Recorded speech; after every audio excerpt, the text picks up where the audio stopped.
बरसे सावन की ऋतु प्यारी, जैसे दिल पे चले कटारी।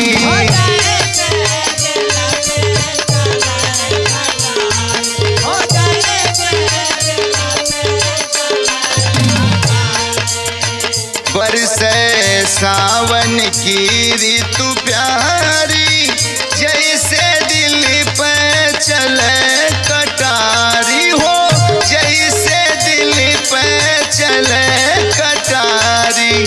सखी हो आवे नहीं चयनवा, सखी हो आवे नहीं चयनवा, जब जब